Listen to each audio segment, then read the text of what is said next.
alunos do professor Luiz Carlos. Você pode assistir as aulas anteriores, vai aparecer o nosso blog, são mais de 800 aulas, onde você pode assistir aulas de física, geografia, história, inglês, português, redação. São mais de 800 aulas que servem para o Enem, aulas particulares e aulas também para os concursos, né? Então é só acessar o nosso site, o nosso blog, o blog do professor Luiz Carlos, em Noronha, está aí, profluiscarlos.blogspot.com, e lá você vai encontrar mais de 800 aulas gratuitas. Escolhe a aula lá e aperta, né? Ok? Você também pode participar do nosso aulão através do Facebook, é só entrar no nosso Face, Luiz Carlos Noronha, ou no Twitter, né? Vai aparecer também aí o Twitter, @profluiscarlos, Luiz com S, ok? Pode interagir, fazer crítica aqui, sugestões para o nosso aulão.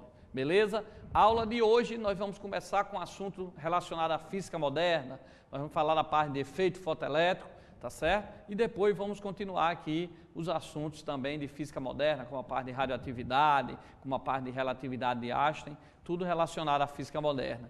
E aula hoje de física comigo, o professor Luiz Carlos, e nós vamos entrar exatamente na primeira questão, acompanha aí na telinha, olha aí. Assinale a alternativa que preenche corretamente as lacunas do texto abaixo. Segundo a interpretação vigente, a radiação eletromagnética tem uma natureza bastante complexa.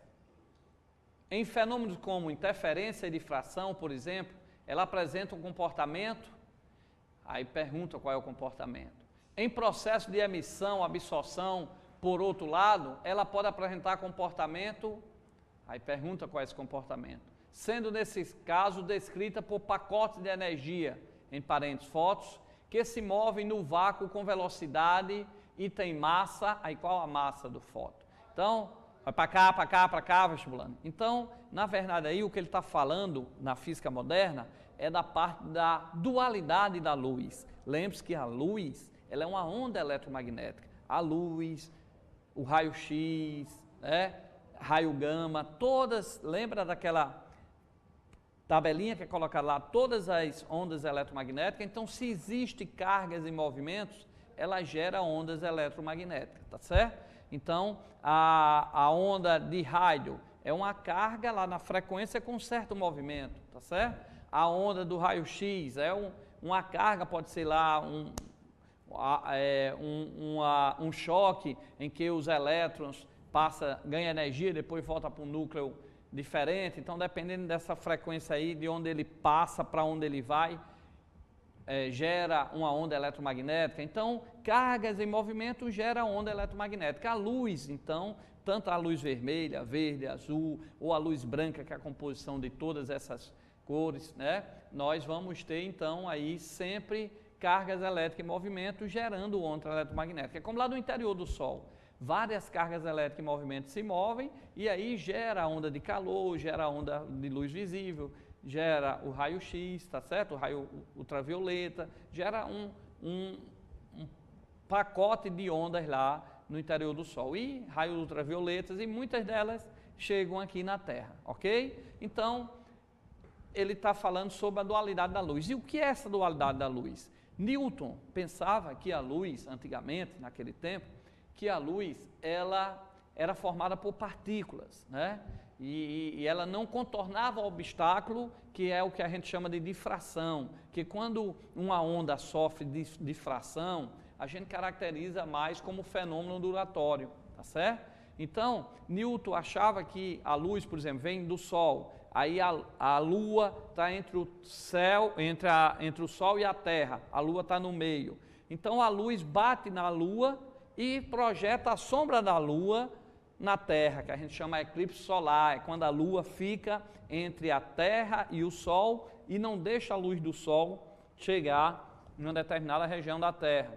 Então a gente chama aí de eclipse solar, que é exatamente a projeção da sombra da Lua na Terra. E Newton achava que se a luz fosse uma onda, ela contornava a Lua, a luz saía do Sol, contornava a Lua e chegava e iluminava a Terra. Como isso não ocorria, então foi colocada uma teoria em que a luz era formada por partículas. Depois essa teoria caiu, porque houve, conforme diz aí no texto, houve alguns experimentos lá de difração e num certo ponto, o Jung, um grande físico, ele conseguiu fazer com que a luz sofresse difração. E difração, que é a capacidade de contornar o obstáculo, por exemplo, quando liga um som na cozinha da sua casa e esse som chega no quarto, chega na sala, ele está contornando o obstáculo. Então ali é difração. Às vezes a pessoa fala de um lado de uma parede e você escuta do outro lado. Então esse é o fenômeno da difração, que a onda contorna o obstáculo. Então, verificaram que a luz contornava o obstáculo. E como a luz contornou o obstáculo, ou seja, sofreu difração, então cai a teoria que a luz seria formada por partícula e a luz passa a ser agora uma onda, tá certo? Caracterizada por uma onda. Ora, vestibulando, interessante observar isso daí, que a luz, Newton não conseguiu a difração da luz, porque a luz visível, ela tem uma frequência grande, tá certo? Mas de tal forma grande, em comparação, lógico, a alguns, em comparação com o raio-x ela é menor, tá certo? Mas para o comprimento dela que existia, o comprimento dela, mesmo tendo essa frequência maior que algumas, ela tem o seu comprimento também, e o comprimento da luz, ela é pequeno. Se ela é pequeno, existia a dificuldade de conseguir no tempo de Newton a difração da luz, porque para que ocorra o fenômeno da difração, a fenda, ela tem que ser de proporção parecida com o comprimento de onda. Como o comprimento de onda da luz era muito pequeno, dificilmente você conseguia uma fenda para conseguir ter a mesma dimensão do comprimento da onda e dessa forma conseguir com que a luz sofresse difração. Por exemplo, eu acabei de dizer que a pessoa liga o som no quarto e o som sai contornando, sofre difração e chega na sala, chega na cozinha, porque o comprimento das fendas que existe lá na nossa casa, ele é compatível com o comprimento da onda sonora.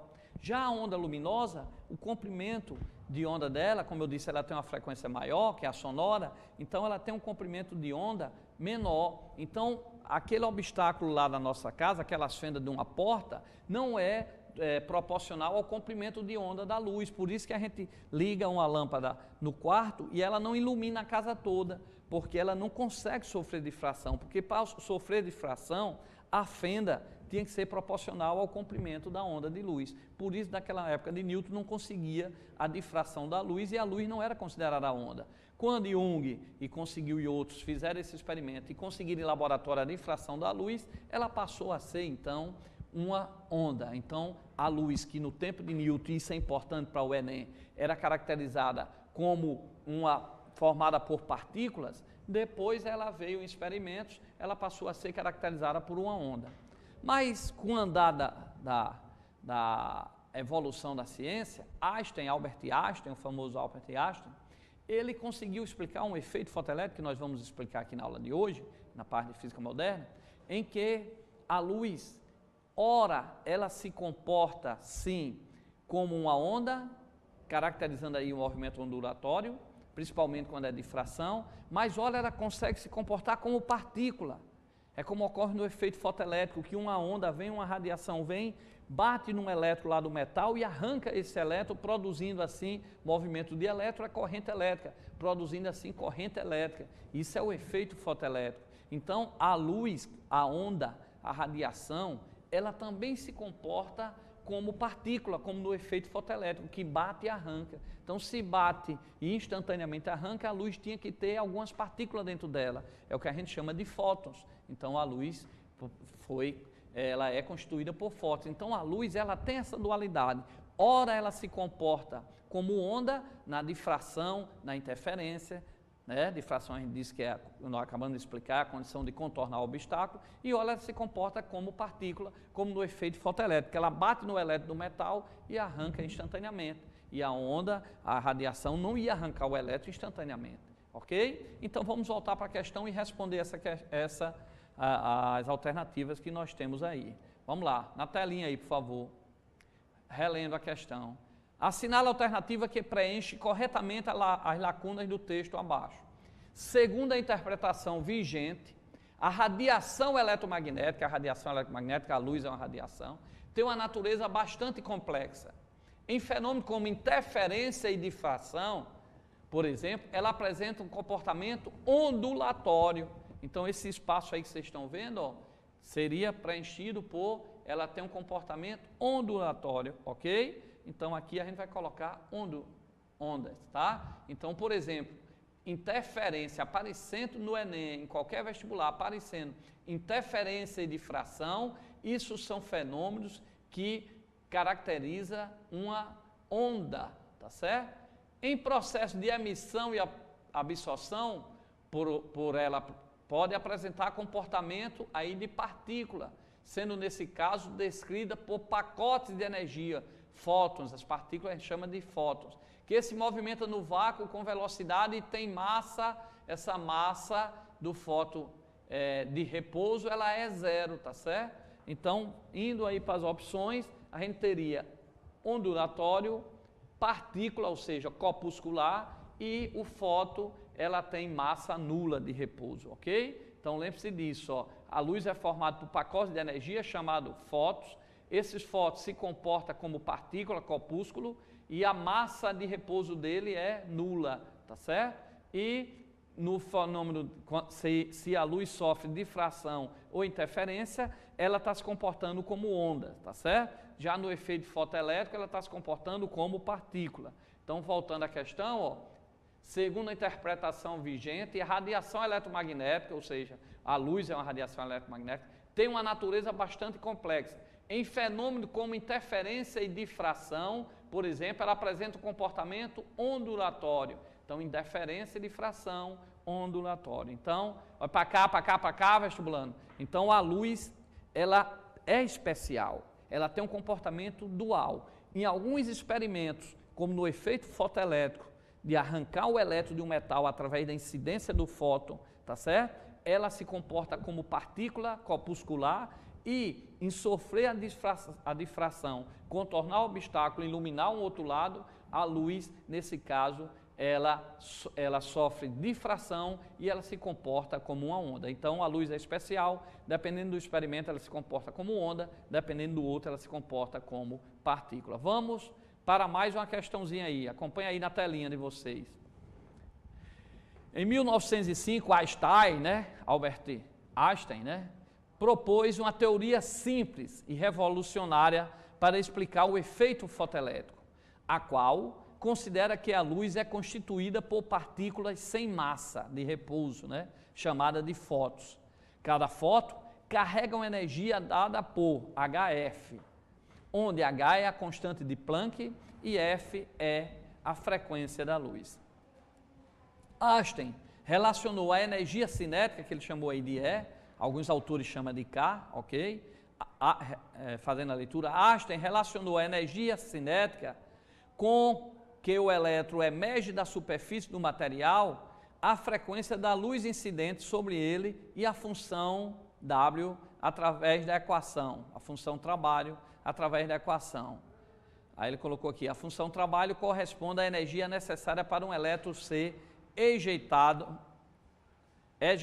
do material. Aí está aí, ó, o efeito fotoelétrico, ó, a luz, a radiação, ela bate aqui no metal, ó, e a luz é formada por fótons, está aí o desenho que foi da questão, e ele arranca o elétron. Então o fóton vem da luz, bate no elétron e arranca o elétron. Lembre-se que nesse caso, quando a luz é representada por fóton, que bate no elétron e arranca o elétron, a luz está se comportando como partícula. Teoria corpuscular da luz, nós acabamos de explicar. Aí ele vem, ó. Em uma experiência realizada com os elementos potássio, chumbo e platina, deseja-se obter o efeito fotoelétrico, fazendo incidir radiação eletromagnética de mesma frequência sobre cada um desses elementos. Dado que os valores da função trabalho para esses elementos são, aí ele deu a função trabalho do potássio, 2,1, deu do chumbo, 4,1 e deu da platina, 6,3 eletronvolts. É correto afirmar que o efeito fotoelétrico será observado nos três elementos na frequência. Então ele deu aqui, ó, 3 metais, o potássio, o chumbo e a platina, e quer saber, deu a função trabalho de cada um, ó, do potássio 2,1 eletronvolts, ou seja, para arrancar um elétron dele, eu tenho que ter no mínimo uma luz que tem um fóton com essa energia, 2,1 eletronvolts. A do chumbo ele disse que era 4,1 eletronvolts, então para arrancar um elétron do chumbo já dá mais trabalho do que o potássio, que é 2,1, aqui eu já tenho que gastar uma energia de 4,1 eletronvolts, e da platina eu tenho que gastar uma energia maior ainda, porque a função do trabalho da platina é 6,3 eletronvolts. O que é a função trabalho? É a energia, é a dificuldade que eu vou ter para arrancar um elétron de uma placa. Então, se a função trabalho da platina é 6,3 eletronvolts, eu tenho que gastar uma energia, eu tenho que mandar uma luz, uma radiação eletromagnética, uma luz que tenha nos fótons a energia de 6,3 eletronvolts, porque se eu não tiver de 6,3, maior que 6,3, eu não vou arrancar o elétron. Então, observe que desses 3 metais, foram colocados aí, ó, potássio, chumbo e a platina é que eu tenho que vai ser mais difícil eu arrancar um elétron dela, ou seja, a função trabalho dela é maior do que esses 3. Então, se eu quero colocar uma luz para que ocorra o efeito fotoelétrico nos 3 metais, como o problema pede, ele quer saber qual é a frequência que eu devo colocar para que ocorra efeito fotoelétrico no potássio, no chumbo e na platina.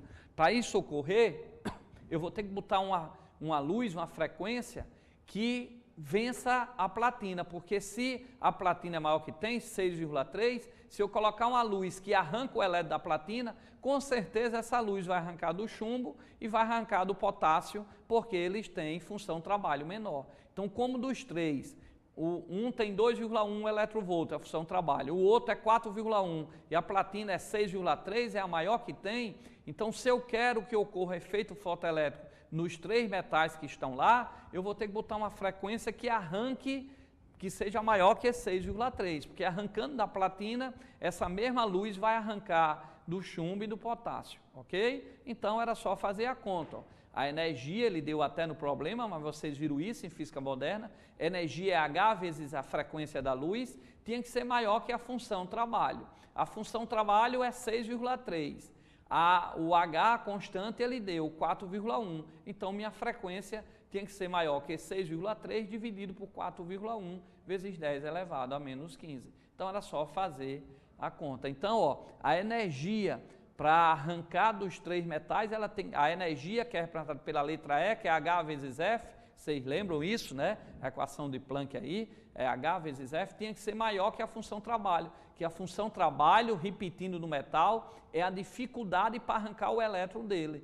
Como a dificuldade na platina é 6,3, então tenho que ter uma energia maior do que essa dificuldade, que é 6,3. Então é energia HF, H é 4,1, está multiplicando, passa dividindo, então vai ser 6,3 dividido por 4,1, vai dar aí a resposta, a letra E. Ok? Vestibulando, vai para cá, para cá, para cá. Então essa aí foi uma questão de efeito fotoelétrico. O que é efeito fotoelétrico? Uma luz vem, incide no metal e arranca esse elétron, produzindo assim uma energia cinética nesse elétron, produzindo o elétron em movimento, gerando uma corrente elétrica. Ok? Esse é o efeito fotoelétrico. Nós temos aulas aí só sobre o efeito fotoelétrico já aí no nosso blog. Vai aparecer aí o nosso blog, tem mais de 800 aulas lá gratuitas para vocês. Ok? Agora, nessa questão aí ele deu 3 metais e queria que uma luz só incidisse nos 3 e conseguisse arrancar.